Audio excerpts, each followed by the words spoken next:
Welcome back to Hoopsville, everybody. On Sunday, we're back at the NCAA Convention in San Antonio. And I'm now joined by two guests that, if you certainly know Division III basketball, you probably recognize their faces.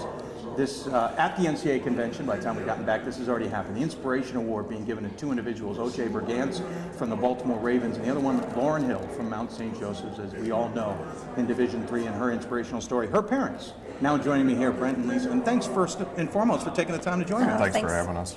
This is yet another honor, obviously, for everything that has happened. At this point, it may be feeling like you're just used to getting a call and saying, "Hey, I'd like to honor you and your family and your daughter." But what is an award like the NCAA taking its time out to say she's an inspiration not only to the college basketball, not only to Division III, but the whole NCAA, and taking the time to recognize it? What does that mean to you guys? I think it's really important just because of the fact that a lot of times the NCAA gets a bad rap. Sure. And a lot of things.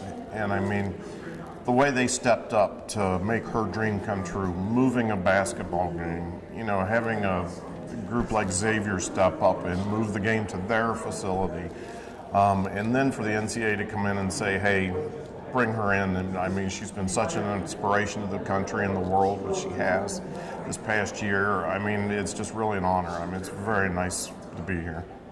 Anything to follow up on that? I just think, it's amazing that her story hasn't diminished, and that she's inspired a nation and even globally people to continue pushing in their dreams, whether it's sports or anything else that, they aspire to be, and not to have that quit attitude, but to never give up no matter what odds that you're facing. And it's just an honor to be here with the NCAA, because they played such a huge role in this, and for Lauren's dreams to come true. Had we waited a couple more weeks when the season actually started, chances are she wouldn't have been in, obviously she wouldn't have been in the condition she was 2 weeks early, because, each week went by, she diminished.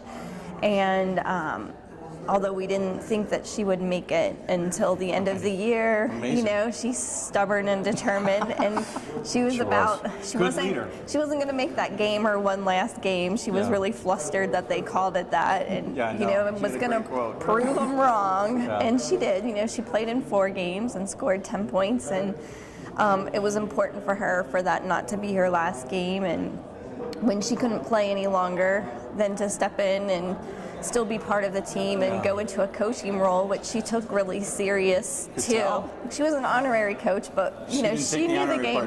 No, she didn't sit quietly. I mean, she had stuff to say in the locker room, but it was kind of, nice for her to go back and be involved with the team, but be able to get with Coach Bear and hash out what they're doing wrong and what they need to work on. And she knew it. She knew the game, and I don't know, maybe to hear it from a peer sometimes was, equally good for the ladies, but it's just amazing, and they haven't let the story go, in the city of Mount St. Joe, and, they're still playing for Lauren. Lauren's not there, but, the team is playing for Lauren. The first game of the season back at Xavier again, against Hiram yet again, and made a point of making that, and the cable network's going to have a game in honor of her for this foreseeable future. There's been a number of awards. Obviously, locally there were awards towards her. The Pat Summitt Award that was honored early, unanimously, right out of the gate,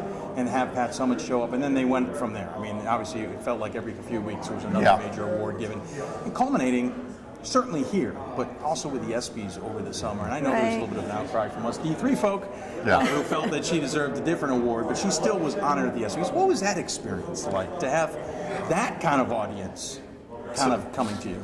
To have that level of people searching us out was just unbelievable. Wanted to talk to us about Lauren. Obviously we're from Cincinnati, but we're from a small town outside of Cincinnati. We're actually in Indiana. We're actually, outside of Cincinnati. And to have all these sports figures, and for me, a lot of times some of the bigger sports figures get a bad rap too. Absolutely. And we met so many very nice people. from that level of the world and of sports, and it was an honor. I mean, it was just great.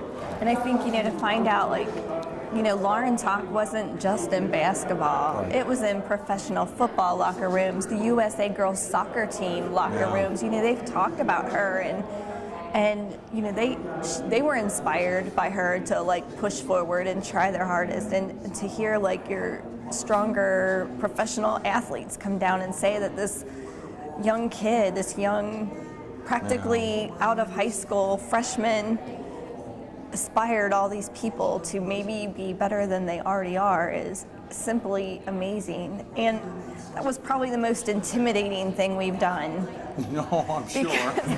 The lights are a little bit brighter, the cameras a little bit bigger, stars a little bit taller. Yeah, it was the same when you've got LeBron and Brett Favre in the front row staring at you while you're up on stage. That's a little intimidating. You're like, why am I even here? How'd I get here? And you get a time limit. They got to get going. This is a live show. Yeah. So, but it was, it was an exciting time, and I think for me, I knew I had to give that a speech, and that was a little nervous, but afterwards, I'm like, okay, I can be nervous. I'm gonna be nervous and just sit here, do my speech, and then afterwards, allow myself to have that fun afterwards, because that's what Lauren would want us to do. So we went ahead and just had a really good time at the after party, met a bunch of people, and did exactly that. But it was a really exciting time. I have a feeling Lauren would want you to have fun at that point. There's no doubt. Yeah. I think she would have been angry at you if you weren't having fun. It's kind of a guilt thing too, because you're like, I don't, what are you supposed to be? And you're sad on the inside all the time, but you have to remind yourself that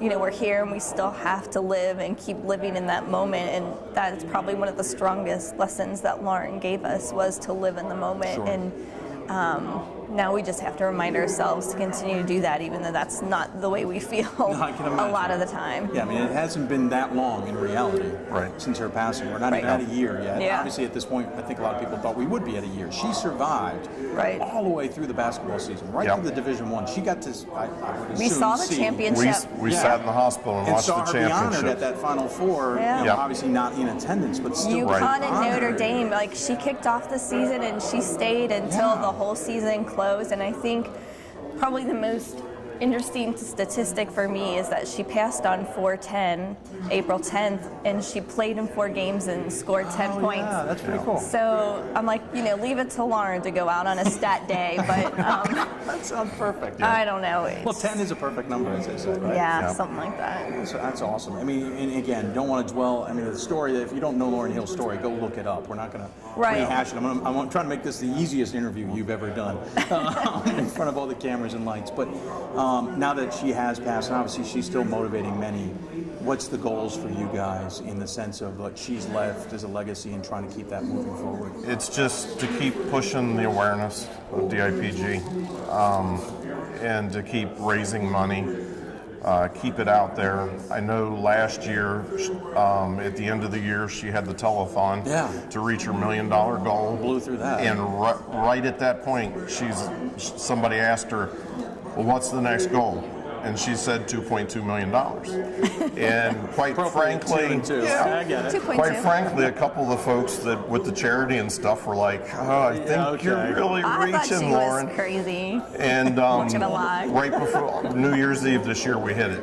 That's amazing. Yes. But I think, and then everybody's like, well, now what? Lauren's not here to set up a new goal, but I think, the important thing at this point is, no, she's not here to put a dollar amount on it, but her goal was to find better treatments and a cure for these kids, and she knew it wasn't for her, in her time, but her goal was that eventually kids and families would not get the information that we got in the hospital that day when she was diagnosed. And until we have those treatments and the cure, the goal is not over. That's the ultimate goal. So just to continue to make people aware, and I think many people are, even with the Chad Carr story up from Michigan. That was a huge story this year, and with Lauren and their work, just to continue to make sure that it doesn't fall off, the radar, and to keep it present, and that other kids, even though they're gone, every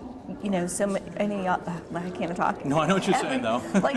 There's 250, 300 kids that are fighting that, aren't here or won't be here for very long, and they only have months and not even years. It's really tough. So and just to keep that going. Us being so close to the disease, it's not as rare as they say it is. Right. I mean, you may see the number, but it doesn't mean it's rare in your mind. Every few weeks we're getting another name, and it's like. But it doesn't mean that you're not going to walk into a hospital room and it's the last thing that you'll ever think of, just like us, and they're going to come back and say that, and you don't know when it could be your card. And in the SBs, I had talked about don't sit on the bench and wait, to get in the game. You've got to get in the game now and change it so when you get called and your number gets picked for that diagnosis, you've got something in the arsenal that can help fight that and change the outcome in the long run. Well, I really appreciate you taking the time to join me. I always have a tradition on the show. I give the final word to the guests. Any final thoughts you want to share with those who may be watching?